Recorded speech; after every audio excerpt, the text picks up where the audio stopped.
Your Excellency, colleagues, ladies and gentlemen, with all protocols observed. I'm going to take this on a bit of a different tangent and talk about the architecture of Pakistan's seed system. Mahadur has already pointed out that the yield gap and the need to close that yield gap through technology is important. Jock has pointed out that it's the agricultural research system writ large that will contribute, hopefully, to this realization of yield potential. But what I want to point out is that a large part of the sort of yield gap issue will be addressed by the seed system in Pakistan, right? Seed embodies the technologies that the prior speakers have talked about. Everything else, fertilizer, water, and whatnot, is really only as good as the seed that farmers plant. What I'm going to talk about is the architecture of Pakistan's seed system, and particularly the dissonance in market regulation, especially between the public and the private sectors. Again, it's a political economy issue, it's a bit of a tangent, but it's also an analogy, it's an analog for the general dissonance in Pakistan's economy between regulation and economic growth more generally. So do keep that in mind. So we all know the story of the Green Revolution. Everybody's talked about it already extensively. And the question today is this: is the technological aspect of this revolution stalling? Specifically, is Pakistan's research extension and seed provision system, or seed supply system, still contributing to technological change through cultivar improvement and the timely supply of quality seed? I think that's really the crux. Are we facing a slow revolution, if you will? Are farmers slow to adopt new technologies? Are they adopting technologies that address greater vulnerability to new pest and disease threats, and climate change, weather shocks, so on and so forth? I would argue that at the mean, farmers in Pakistan are fairly progressive. I think we all know that, especially when it comes to technology adoption. We wouldn't have had the Green Revolution and the successive waves of new cultivars, new technologies, if it weren't for the essentially progressive nature of Pakistan's farmers. And I think that's been demonstrated in the literature. Of course, there's a lot of variation that comes behind that statement, and that new cultivar adoption is closely correlated with things such as farm size, land tenure arrangements, the type of trade, distance from market, and so on. But individual and behavioral characteristics notwithstanding, the challenges are probably best framed in this particular context in terms of a supply-side constraint. The complex legislative and institutional framework governing cultivar improvement and seed provision is creating a significant amount of dissonance. Weak regulatory systems governing varietal releases, biosafety, and intellectual property use are adding to the problem. Insufficient investment, of course, in plant breeding, agronomy, biological and molecular sciences, I think as Jock has alluded to, and Mahadur is obviously another area of weakness. And ultimately, what this boils down to is poor policy support, not just for the public breeding system, the public research system, but also for the private sector and enterprise development in the private sector around breeding, marketing, and distribution of seed. Now, that's not to say that cultivar improvement and the seed provision system has collapsed in Pakistan. A lot of things are teetering on the verge of collapse in Pakistan, but I don't think this is one of them. It's quite the opposite, in fact. Breeders in Pakistan have steadily released a stream of new varieties and hybrids, and even accelerated that rate of release since the 1990s, as you can see in this chart for the various crops, ranging from wheat, cotton, pulses, all the way through to barley and maize. Let's step back a second again to touch a little bit on history. You know, back immediately after independence, we saw the development of a small-scale research system in the public sector that was focused on a few major crops, primarily in Punjab and Sindh, cotton, rice, and wheat. This is when the Punjab Agricultural College and Research Institute in Lialpur, now Faisalabad, was established. It's also a time when no formal system of cultivar approval or registration existed, right? By the 1950s and following into the 60s and the 70s, during the Green Revolution period, We saw the development of an elaborate network of public sector organizations designed to develop and deliver improved cultivars, and the first signs of legislation around these issues. This included the promulgation of Pakistan's first seed law in 1965 that allowed for the registration of growers who would supply the public enterprise. The public enterprise is responsible for the distribution of seed. However, there was no private sector per se. Private companies or private growers couldn't market seed directly to farmers. It all went through the public sector. This was also when dedicated organizations for seed production, R&D, and whatnot were further built up. By the 1980s, public seed enterprises have been devolved to the provinces, and new regulatory oversights and agencies have been put in place. So we have a deepening, if you will, of the regulatory environment. And this was, the hallmark of this was the enactment of the 1976 Seed Act that specified procedures for variety registration and seed certification, and again created that infrastructure of national and provincial seed councils, agencies for certification and registration that were later merged to form the federal FSC and RD. Fatima, my co-author, can help me on that. I always forget it. It's the Federal Service for Seed Certification and Registration Department. So by about the mid-1990s, seed companies, the private sector, through economic liberalization that Mother alluded to, had started to enter the seed market. These companies began to displace the public sector for several crops: cotton, vegetables, oilseeds, maize, and fodders. And of course, wheat remained in the public sector for reasons related to crop reproductive biology. Most importantly, these companies were not only involved in production and marketing, but also in breeding. So they had their own R&D programs, many of them. By 2008, 2009, the estimated market value of the seed market in Pakistan was about $845 million. So it had grown tremendously and become quite commercial. Clearly, there was a strong response in the 1990s to efforts in those last 2 decades to encourage private sector participation in the market. That's a great thing. By 2000, 291 private seed companies have been registered with the FSC and RD. By 2012, 963 companies have been registered.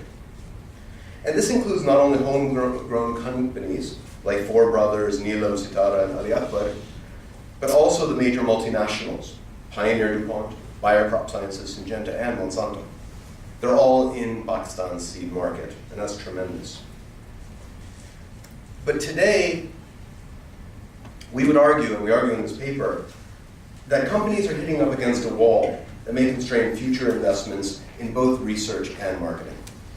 Let me explain. The operative governance framework in Pakistan for the seed sector is made up of the following policies, rules, and regulations. First, the Seed Act of 1976, which I mentioned before. It governs cultivar improvement, registration, and seed provision activities.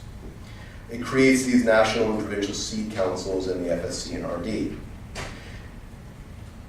It prohibits the stocking of sale of seed of a notified cultivar, the main crop cultivars, unless it conforms to seed quality standards and bears a label describing the required information. That's very standard in many countries, but it is a set of restrictive regulations meant to assure quality for major food staples and cash crops. It does not provide for registration or regulation of private seed companies. The only role of the private sector is in seed multiplication, to basically supply the public distribution system. So it's an archaic set of rules that really channels everything back through the public sector. The private sector is subordinate, if you will, to public service provision and supply. Associated with that are several rules on registration, truth in labeling, and fruit plants that came about. Now in 2005, Pakistan introduced its biosafety rules and national biosafety guidelines. And these were rules specifically crafted to deal with various aspects relating to genetically modified organisms, right? They provide for the establishment of an interministerial national biosafety committee, which is standard in many countries, in all countries where GM crops are being cultivated or considered for cultivation, and a technical advisory committee as part of the Federal Ministry of Climate Change. So far, that National Biosafety Committee has approved the commercial release of Bt cotton in fits and starts. It's really been built around Bt cotton, right? Transgenic, insect-resistant cotton. And there were approvals issued in 2010, 2011. Then there was this period where the NBC was inactive, and then again in May of this year. The NBC has also allowed field trials of drought-tolerant wheat and herbicide-tolerant and insect-resistant maize, all transgenic, to be pursued. But the point is that despite the guidelines and the rules, it's been an inactive set of institutions and organizations and policies to really progress advancements in transgenics and yield improvement in Pakistan. It may be back on track, but that remains to be seen. And most importantly, the National Biosafety Committee has been basically catching up to ground realities, as I'll show later. So here's the crux. Legal reforms aimed at modernizing archaic regulations, as I described, are now at the center of a conflict between government agencies who are seeking to maintain their influence over the seed system in a very traditional manner, on the one hand, and on the other hand, entrepreneurs looking for opportunities in a growing market. There are three pieces of legislation being floated around at the federal and in Punjab at the provincial level that sort of personify or embody these conflicts.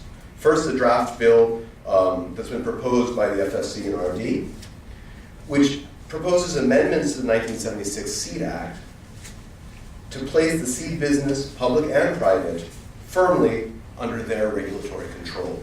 That's basically what it says. There's the draft Punjab Seed Act, which has been mooted since about 2011, which proposes amendments to the same 1976 Seed Act that actually goes a lot further in supporting the development of a vibrant seed industry in the province. Of course, that is Punjab, and that province does fuel the seed market in many other provinces of Pakistan. And then the third piece of legislation being mooted is the Plant Breeders' Rights Act. FSC and RD first drafted something in 1999, and the idea is to grant breeders with intellectual property rights protections so that they can recoup their costs, their investments in R&D. The question is whether that IP legislation will be compliant with Pakistan's, strongly compliant with Pakistan's international obligations to the WTO and TRIPS, or will it be more like the Indian version of the Plant Variety Protection and Farmer Rights Act, which is weakly compliant with those international commitments. Arguably, these reforms have so far been unsuccessful, largely because the proposed legislation merely extends regulatory oversight over the working of the private sector without really offering anything in return. And the result is really what's fascinating. The result is this. You have an increasingly vibrant informal seed market that's being serviced by the formal sector. So public research institutes and private companies both are distributing new cultivars prior to registration, prior to review. They're just going out straight from the research center, they're going out straight from the company's breeding program, and they're going out straight into the market to farmers. Marketing of unapproved Bt cotton containing the Monsanto 531 event with the Cry1AC gene is the perfect example, but there are other examples as well. There's just lots of material going out into the informal market without formal approval. Maybe that's okay. But the point is that this gray, unregulated, informal market is actually quite larger than the formal market. The informal market, which includes not only this sort of, gray area of supply, but it also includes save seed, brown bag exchanges, farmer-to-farmer exchanges, and the like, represents 80% of Pakistan's seed market in volume terms.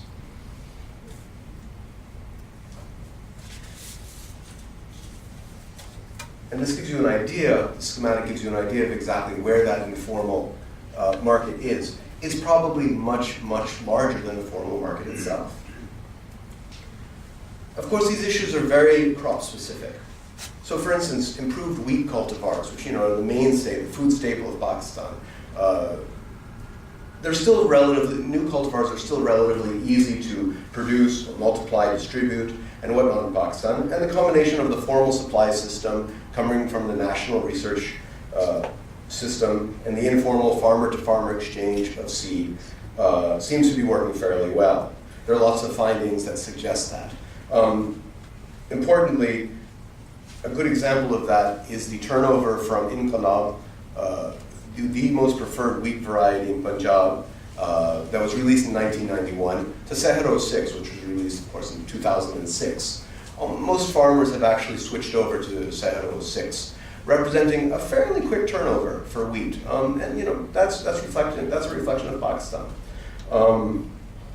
Hybrid maize also, there's actually a pretty good supply chain there, led largely by Pioneer because they have the largest market share in Pakistan, so that the supply of hybrid maize is fairly tight from seed company all the way down to farmer. But it's this transgenic BT cotton that really raises the issue for Pakistan. A large share of farmers have adopted BT cotton from this gray market, if you will. And they did it long before the National Biosafety Committee had actually approved it for release in 2010 for the 2011 Kharif season. So if you look at the vertical line there, that's when the NBC actually approved the release of BT cotton. And you look at our S-curves, our adoption curves here, based on a study we conducted in Pakistan, in both Punjab and Sindh. And you find that a sizable portion of farmers had already adopted BT cotton by the time it was actually approved. So it suggests that this gray market is huge. Something needs to be done to address it. So what's the problem? I mean, what we're arguing here basically is that asymmetric information between seed dealers and farmers are a downside of the increasing use of the informal market by formal seed dealers. Basically, farmers don't know what they're buying because it's not coming as certified, it's not coming as registered, it's just stuff that's getting out there. And arguably, this whole problem is the result of an archaic regulatory framework that simply doesn't encourage private sector participation in its own formal market. To give you an example, again, returning to BT cotton, we asked farmers in our samples, about 728 farmers in Punjab and Sindh, we asked them, do you think you're growing BT cotton? And this gives you a sense of their response by variety. All of those, except NIAB 78, are BT cotton varieties. And all of these farmers thought most of them thought they were, or maybe they didn't know that they were growing it. In fact, we went back and we tested plant tissue from all of these plants in their fields and found that 11% of the farmers who thought they were cultivating BT cotton were not. 6% who thought they weren't cultivating BT cotton were. And 18% had no idea what they were doing, whether it was BT or not. That's asymmetric information in a nutshell. And that suggests market inefficiency. That should be food for thought. So, to wind up here, if Pakistan's seed market, its private seed industry, is to grow and flourish, what constraints must be overcome? Well, first, there's this issue of mistrust between the FSC and R&D and the private companies that's been leading to the growing dissonance between the law and the market. The inadequate legislative and institutional framework also has to be addressed, especially with respect to technical and resource capacity issues within the National Biosafety Committee and the FSC and R&D. Limited access to breeder seed from public research institutes for companies that multiply and market public varieties is a common concern voiced by many seed companies. It's found, this is an issue throughout the world. The public sector doesn't want to give out its germplasm to private companies readily, especially the new material. That has to be overcome. There have to be windows to supply the private sector. And of course, there's this issue of the absence of intellectual property rights. Certainly,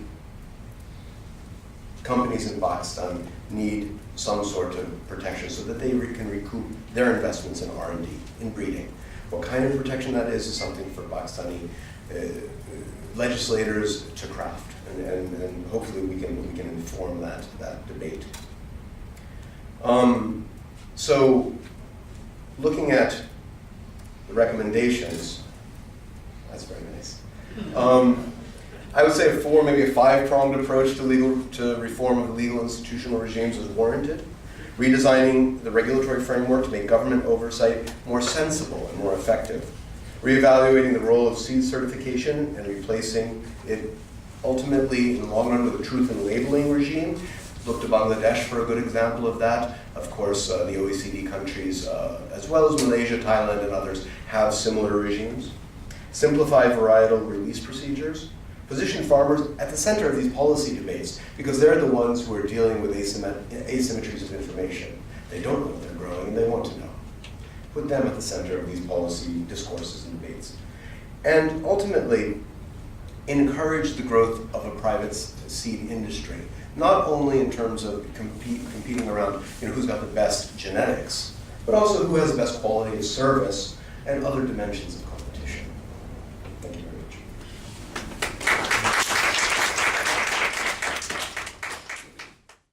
Good afternoon to everybody. My pleasure to be here, and I recognize that I'm the last of many speakers, maybe not the last, but I would try to keep my comments quite brief. It's been interesting for me to listen to this discussion today. I had a very intensive period of engagement in Pakistan from around 2004 to 1984 to 2004, and then for the last 10 years I think I've only been to Pakistan once in the last 10 years. So it was a great opportunity to catch up. And I guess it was a bit distressing to me is how quickly I caught up.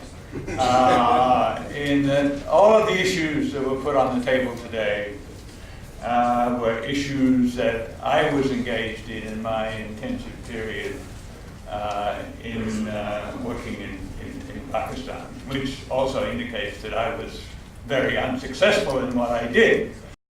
But that leads me to the first comment I have in terms of thinking about where we go from here. Is recognize we've got a set of knowledge products here that tell us mostly from an economic point of view, where we need to go in these issues of R&D, seed legislation, wheat policy, irrigation, and so on. But recognize that that's only one part of what we need to do to be able to move forward. Recognize that we're dealing with a particular governance environment that's quite challenging in Pakistan, acute scarcity of public resources, a very difficult tension between federal and provincial roles in the agricultural sector, which I understand has become even more complicated with this new constitutional amendment. And also many of these issues, all of these issues have a federal and a provincial aspect, and also many of them require interprovincial coordination, which is also a challenge. And also recognize that in all of these policy questions we're talking about today, there are vested interests. Some of them are just entrenched bureaucracy, for example, in the irrigation system, political interest in preserving the status quo, and in some cases, and certainly historically, corruption in the wheat policy system is what keeps it going. So I think what we need to do is not stop with these nice documents and PowerPoints, but think about what are the entry points for effecting policy changes? How do we engage stakeholders more broadly in these discussions? Who are the champions that can move the policy discussion forward? Because we really need some critical champions there.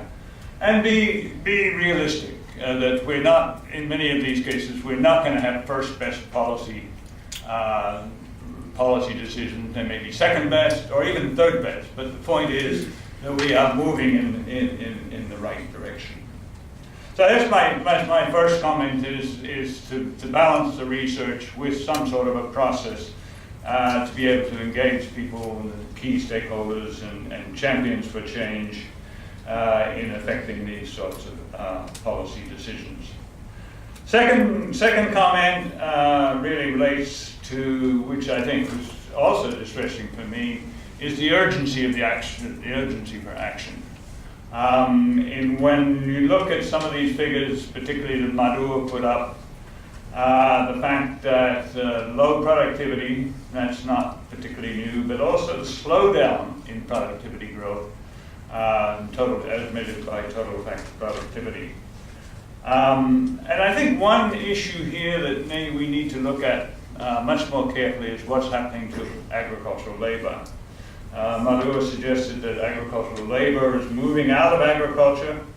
Perhaps it is, but it also, the figures from FAO, and I'm not sure what the national figures show, is that Pakistan's agricultural labor force, including landless laborers, is still growing at a faster rate than almost any other large country in the world. The FAO figures show at 1.5% per year. So you've got this tremendous challenge of absorbing labor into the agricultural sector, presumably because the non-farm sector is not doing very well in absorbing. You've got a lot of very low levels of skills, and you've got an overall high population growth rate in the first place. There was a report that came out last week from ODI in London, Overseas Development Institute, looking at rural wages in Asia. And the whole thrust of that report was a rapidly rising rural wages in Asia, and starting with China, but almost everywhere else in Asia. And one of the striking figures in that report is perhaps the only country where you're not seeing this. In fact, in the recent years, are seeing a decline in rural wages is Pakistan.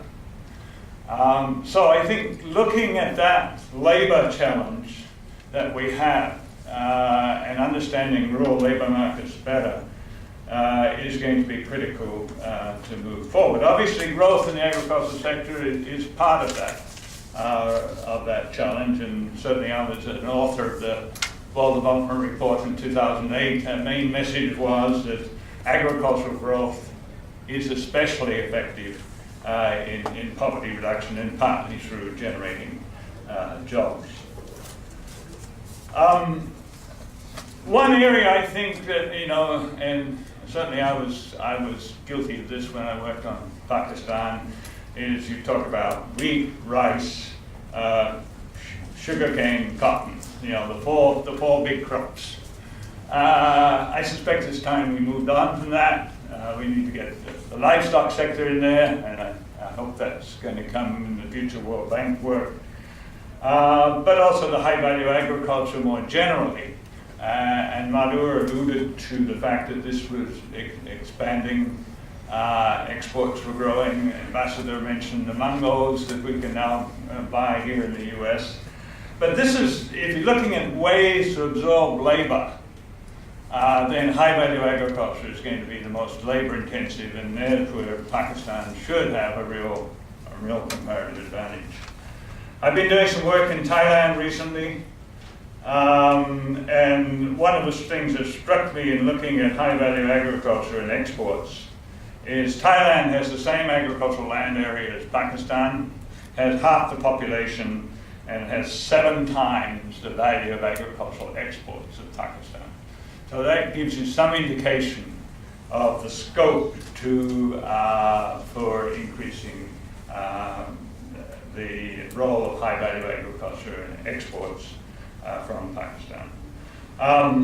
That's obviously going to be very much a private sector driven, and I think one of the things that we've learned over the years, and certainly Pakistan's got no shortage of strong entrepreneurial private sector spirit, and the extent that we can build on that, and certainly for high-value agriculture, they're going to play the lead role.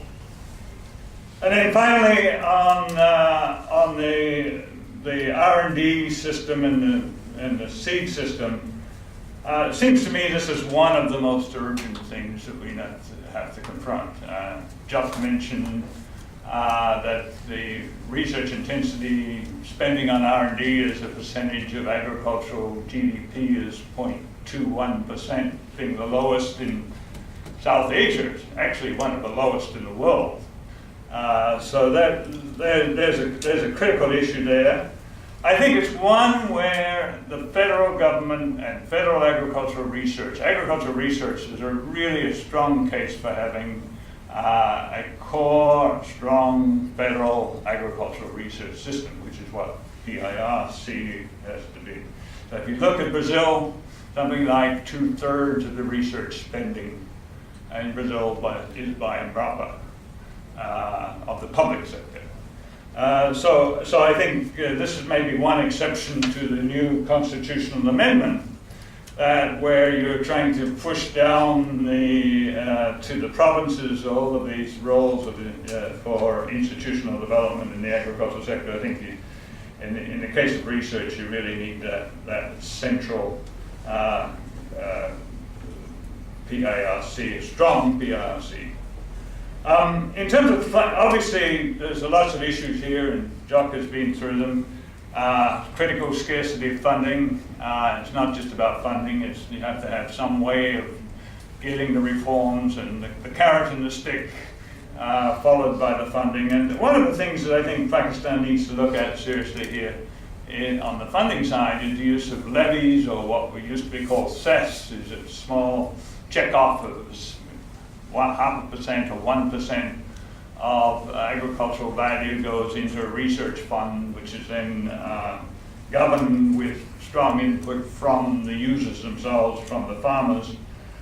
Certainly working very well in Australia. I've been working in Uruguay recently. Uruguay, all of its research is practically funded that way. And I think for many of these crops now, you could raise a significant amount of funding through this levy process and improve the demand side, at the same time improve the demand side of agricultural research. I think also on the research side, reinvesting in human resources is critical.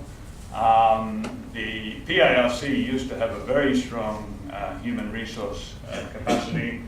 And I think this is where donors such as USA and the World Bank can play a role. And Embrapa in Brazil, up until quite recently, used to come to either the World Bank or the Inter-American Development Bank, usually alternatively, for a loan, primarily to support two things. One was human resource development, sending people abroad for PhDs, for postdoctoral studies, and then the other part of it was to develop international partnerships with CG, USDA, et cetera, et cetera.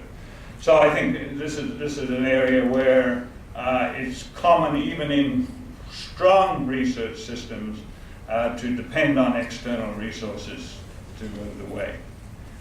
And obviously the delivery system is critical, and I'm kind of distressed by David's presentation. The fact that we don't have intellectual property rights legislation that I started working on in the 90s. We're still in 2014 and we still don't have the PBR system in place. So I think there's a lot to do there, but the question there is, how do you do this? Obviously you want to open the doors and keep this vibrant private sector moving. So the minimum regulatory environment is what we need. And I think this is an area also where, rather than listening to the World Bank and USAID, you could encourage interchange with countries that have practices like Turkey, to some extent Bangladesh now too, I think has got a much more liberal seed registration system, the varietal testing and so on. So I think there's a number of areas there where we can sort of do more horizontal networking with other countries that have been successful in doing this. So I think the question is, I think in most of these cases we know what to do. We've known what to do for a long time. The question is, how do we move forward?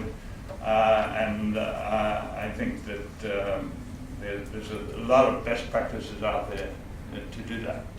So thank you very much.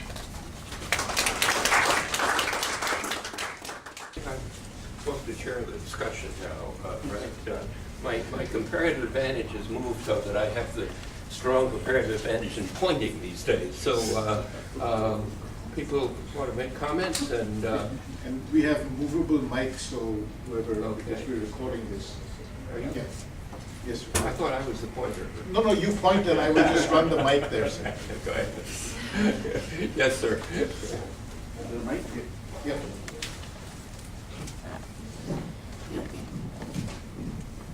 First of all, thank you very much, Dr. Sohail, for hosting this wonderful meeting. I have a great pleasure to come here, and of course,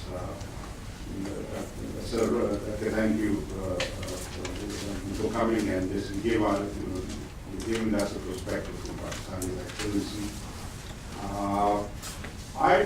I mean, having said that, I just wanted to make a couple of comments and raise some issues. One is on the global warming, climate change. I mean, it's really good to hear about it, but I think that somehow we get a bit carried away. When people talk about 30%, I'm not sure if we're talking about net or gross. And like for an economist, I mean, there is a big difference between gross and net. And basically agriculture and particularly trees also act as sinks. And there is that issue. And second is when I hear that there's a consensus on basically climate change, that worries me because there is this other part of the intellectual world. We're just talking about basically trade-offs and basically some science that has to be bettered. Having said that, there is this big issue of the opportunity cost. Once we get too worried about something, then basically resources which are very scarce basically get focused on something and basically not on the more important one, which is poverty, which is basically food security and other things. I mean, the discussion was extremely useful. I would have liked to see a bit more basically on the pricing part of agriculture, this sector. There was a comment on the procurement pricing policies, which is very useful. Some of the research which I've done basically at the University of Chicago with Tudor, Chris Schultz, and Ritika Johnson, basically was very consistent basically with this hypothesis. But I think for a policymaker, the policymaker would like to know basically what to do about it. Yes, I mean, it's a distortion, basically, we know that. But if it's a distortion, then why not phase it out rather than basically, reducing the distortion? Farmers in Pakistan, they're not stupid. Basically, they see this pricing signals and basically react in rational expectation framework. And it is unbelievable. Okay, second comment? We're not allowed to have only one comment. So, yes, sir. Well, Dr. David Steelman's presentation, I was struck by the low rate of adoption of BT cotton in Sindh, almost 50%, and more than 91% in Punjab. And I'd like to know the reasons as to why is this huge gap between the adoption. Is it because of the mixed results that the farmers in Sindh they have received from growing BT cotton, or is it because of the climatic conditions or the lack of awareness amongst the farmers from Sindh on the usefulness of BT cotton?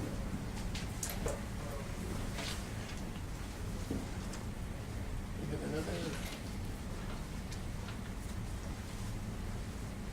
I'm going to make some concluding statements, but we should have a little more from our comment. Yeah, go ahead. Yeah, let me just ask a couple of questions. On On the research system, being a land-grant university guy, I didn't hear any discussion about the interface between PARC or the national system and the university system, whereas the ambassador pointed out there is a Center for Advanced Studies being developed at Faisalabad at the Agricultural University. So I'd like to hear any comments about that interface.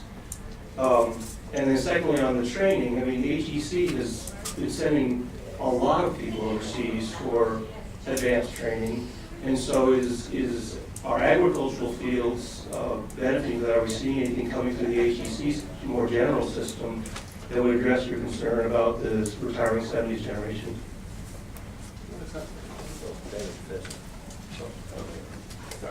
To the ambassador's question about the low adoption rates in SIN, I think one of the biggest issues we seem to be finding, and this is all forthcoming work, is that the BT cotton varieties that have been released in Pakistan have generally been adapted for Punjab and for the cotton belt in Punjab. As you move further into Sindh, especially areas with limited irrigation where farmers are just trying to grow cotton, they perform quite poorly. The other issue is one of the land tenure system. A lot of farmers in our sample in Sindh gather their information and their seed directly or indirectly from landowners or small landowners, large landowners, but from some person for which they are a tenant. And that presents them with very little information or knowledge about what they're cultivating. So there could be something there as well. Adaptation and land tenure are probably the main issues. The other issue may be just the structure of the market. A lot of these seeds are marketed in the cotton belt in Punjab, and Sindh farmers actually, from what I'm told, go to Punjab or get it second or third hand from Punjab, and that the seed markets in Sindh are relatively incomplete. They don't have the same quality, the same quantities of good seed available in Sindh. So that's another possibility. There have also been some, I think, some disadoption over time as well because of poor experiences from farmers. Sorry. Anyway, David, thanks very much for the good question, and close to the heart. I didn't have the good fortune to attend the land grant college myself, but fortunately my mentors did, so I didn't totally miss out. The role of Agricultural University of Faisalabad in the broader national system has been very underplayed, and but they actually have quite a strong, viable program even before this new round of funding that's coming. So, and clearly their role in training research personnel in future decades is going to be really critical. So the strength of the university itself is an important element in the whole picture going forward.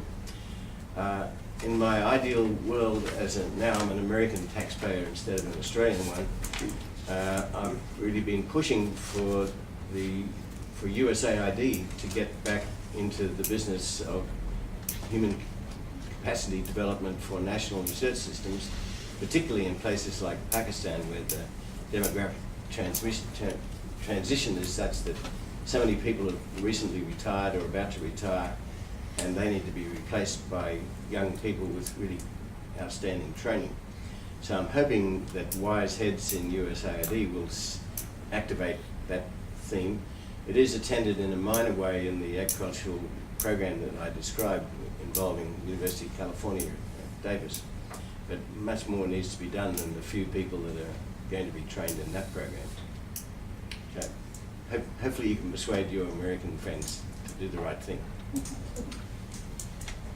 Okay. Another comment? Yeah, go ahead, sir. Yes. Steve Kovac, USAID. Question is, what key policy actions are taking place in Pakistan to promote adoption of improved agricultural technologies like irrigation, seed and fertilizer, pesticides by farmers? This would be via joint cooperation of the private sector PARC Extension, and farmers. I'll tell you why I have this specific question. In 1984 to 1987, I worked in Pakistan, Balochistan province, Quetta, on a project, on-farm water management project. This was a USAID World Bank project where we were installing 6 one-acre irrigation demonstration, we'll call them plots, and this is in conjunction with Daniel Halal who was working with the World Bank. I was there almost 3 years, spent most of my time getting these systems installed, which were provided by the World Bank. After 3 years, the systems were installed at various locations in Balochistan province, mostly in the Quetta area because of security aspects. I trained the on-farm water management people, how to maintain the systems. About 6 months after I left, one of my colleagues contacted me and said, Steve, all those systems, drip irrigation systems and closed pipe systems are non-operational, destroyed. And that, after 3 years of effort, that really hit me hard. And the reason they failed was the lack of agri-input dealers and companies in Pakistan that could support and provide the appropriate equipment and provide backup technology and management to the farmers.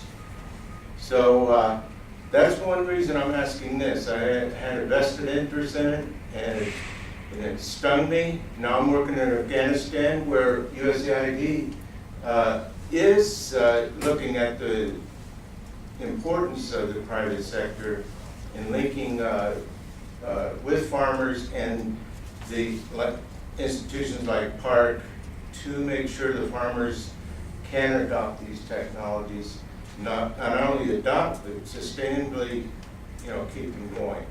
So the question is, anything new happening in Pakistan in regards to adoption of new technologies and the cooperation of the key players, the farmers, the agri-input dealers, PARC, Extension? Okay, we have one more comment. I'm going to make some summarizing statements in a moment. Someone would speak up, they'll make me be shorter. That would be a contribution. I was asked, I think, to, blames the hell for this, to make some concluding remarks. I've learned 2 or 3 things over the last 5 or 10 years, which I think are somewhat relevant here. The topics that were on the people's titles were really priorities oriented. A priority to doing something in the water area, a priority to do something in research, and a priority to doing something on seed. I think there's implicit in that these are 3 areas in which you've got to do a first-rate job at a substantial scale.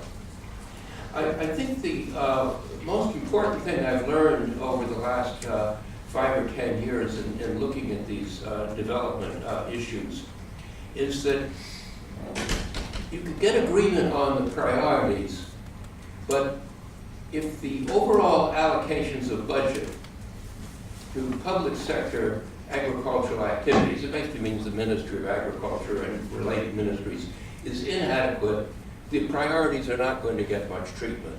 And the reason for that is that there are a whole lot of things that a Ministry of Agriculture has to do, and it's not reasonable, if you look at them one by one, to say, well, we'll get along without half of these and put the resources into these 3 things that were the priorities here. That's not the way the world works.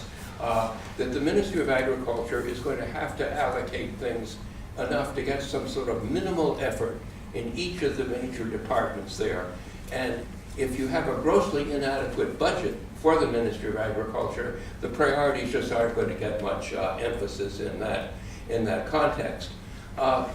We've had a very carefully done study in which IFPRI played a major role in Africa, the African Union's CADEP, which came up with an Africa-wide strategy. To me, the most interesting thing in that whole effort is they indicated that you're not serious about agriculture if you aren't putting 10% of your government expenditures into agriculture. That turns out to be a pretty good number. One can quibble about what's counted in agriculture, what isn't, and so on. African Union has a reasonably sensible definition of that. I got asked Sahel to get his colleagues to come up with the numbers for Pakistan on that, and all I got in the short time since my request was for the individual provinces. If you go back 7 or 8 years, they were all up over the 10%, the provinces, and I will say something on the federal budget in a moment. But in the most recent years, and I don't know whether this is a correct number or not, but it seems to be a correct number, Punjab has dropped in half in its allocation to agriculture. That's a serious problem if that's correct. The other serious problem is that I didn't have the numbers for the national budget. But obviously, it's not obvious in Pakistan, but it's obvious elsewhere, the national government has to be doing very major expenditures in agriculture. You can make major allocations to the provinces. You do want to keep delegating down closer and closer to where the farmer is. But there are major things that have to be done in the center. Nobody in the United States would want the United States Department of Agriculture to eliminate its expenditures on agricultural research. It's a very, very major element here, or on agricultural expansion, for that matter. So this whole question of the national budget and the national emphasis is very important. I want to make a side point on this. I've come to the conclusion that the successful countries in getting agricultural growth are the ones that have made agricultural growth, not some kind of rural development fuzziness, but agricultural growth as central to their overall development strategy. Now, once you've reached the fairly developed stage in Pakistan, I don't think you can talk about agriculture as being central to meeting your GDP growth targets, but you certainly should be making it central to your concerns about poverty. That in Pakistan, you can make up for agriculture doing rather poorly by very rapid growth in some other sectors. You cannot make up for agriculture doing poorly in its poverty impact and employment impact by what happens in other sectors. So that it seems to me that in Pakistan, if one really wants to be serious about agriculture, one is going to have to say employment and poverty reduction are central, and agriculture is absolutely central to bringing those down. Then you get the national emphasis. You can talk about the share of the national budget that goes to agriculture. You can start talking about the policy priorities and so on. And I want to make 2 other comments in that context. The priorities, as they were discussed here, were even on the research side, look very much like the standard field crop priorities. I noticed that, and I think it was your comment, somebody's comments there, the 55% of ag GDP to livestock. Well, if you're going to, you should in Pakistan be talking about a 7 or 8% growth rate in the livestock sector. That's over half your agriculture. You're going to have a hell of a good agricultural growth rate if you just do the 7 or 8% on livestock. You can't do 7 or 8% year after year in wheat and cotton. You can in livestock. And horticulture, the same way. When you add the horticulture to the livestock, you must be up well over 60%, and the share growing. If you take that back to research, in my sort of naive way of looking at things, it looks to me as though 55% of the research expenditure should be on livestock. I wonder if it's 15% on livestock. You can't think for a moment about getting 55% of your research expenditure on livestock by taking it away from the crop agriculture. You're underspending on those. So the moment you start talking about the livestock and the horticulture, you've got to start talking about doubling and tripling your research budget. And keep in mind on horticulture, that's expensive on research because you're in Pakistan, you're certainly going to have to talk about good research for what? At least half a dozen, maybe a dozen horticultural commodities. So there's going to be a lot of research expenditure there. I want to make one other comment that has become sort of a crusade of mine. I wish people would stop talking about the importance of small farmers. That's just a lot of rubbish, okay? We need to talk about the small commercial farmer. I'm not sure what those numbers would be in Pakistan, but I suspect the small commercial farmer is someone from 5 hectares up to 15 hectares. They would be producing about 85% of the agricultural output. The people with less than 5 hectares of land, a lot of those with 1 and 2 hectares, they're producing about 15% of the output. So if you want agricultural growth, and all the statistics that we look at that talk about agriculture's impact are talking about the growth rate in agriculture and its impact on poverty reduction. And if we want agricultural growth, we've got to emphasize these 5, 10, 15 hectare farmers because they're producing 85% of the output.